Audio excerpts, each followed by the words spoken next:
ध्यानमूलं गुरुमूर्ते पूजामूलं गुरुपदं मंत्रमूलं गुरुवाक्यं मोक्षमूलं।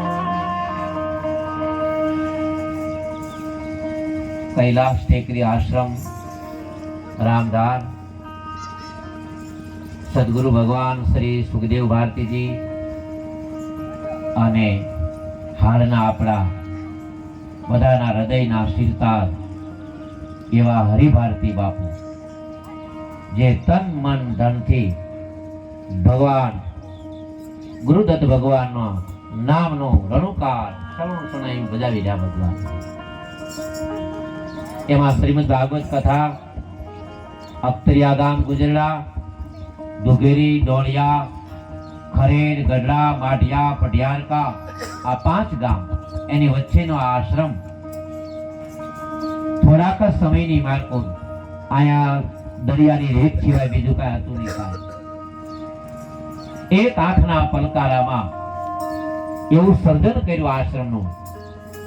बीजू बधुं तो ठीक, અહીંથી થોડોક દરિયો દૂર છે।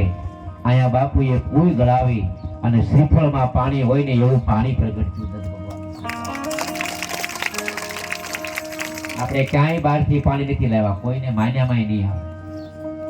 આ દરિયો છે આમ સાગરના તટમાંથી ખરારે સમુદ્રમાં મીઠી એક વીરડી અને બાપુની કંઈક એવી નિષ્ઠાપૂર્વક અહીંયા ગુરુદત્ત આશ્રમની સ્થાપના થઈ। એમાં જ આપણે બધા ભેળા થઈ તન મન ધનથી, કારણ કે અહીંથી ગામ બધા દૂર દૂર છે। 100 માણસ વિચાર કરે ને ત્યારે એક માણસ પહોંચે એમ છે। વિકટ રસ્તો છે, કઠિન માર્ગ છે, દરિયાનો તટ છે અને આવી ભૂમિકામાં રહી અને ભજન કરવું બહુ કઠિન વાત છે। કાન કઠિન, સુનન કઠિન અને રહન કઠિન હતી। એવા હરિભારતી બાપુ આપણા આખા સમાજમાં સૌરાષ્ટ્રમાં જુનાગઢ બાપુના ભંડારાની અમારે ડડાણથી લાલા દાદા સેવા કરવા જાય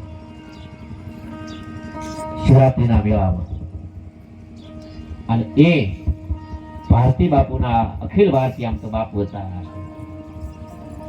એ ભારતી બાપુ આશ્રમથી શિવ બાપુ પધાર્યા છે, એના તાળીના ગગડાથી વધારે।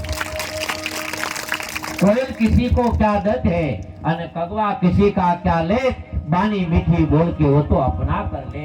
अने ए पुंज सद्गुरु भगवान नु आपड़ा हरिभारती बापू अने बापू नु फूलहारती सम्मान करे। बोलो कृष्ण कन्हैया। ऋषि भारती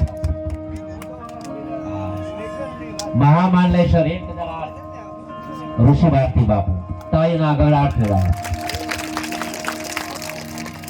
મહામાનલેશ્વર છે ને સાધુ સમાજના શિવના મુગટ હોય અને હરિભારતી બાપુને પુષ્પી વૃષ્ટિ કરે અને બધાએ આપણે આશીર્વાદ લઈ અને હવે આપણે બાપુને પ્રાર્થના કરી, સ્વામીજીને પ્રાર્થના કરી, પ્રભુ પોતાના મંગલમય વાણીથી આપણને બધાને કૃતાર્થ કરે એવી બાપુના ચરણમાં પ્રાર્થના અસ્તુ જય।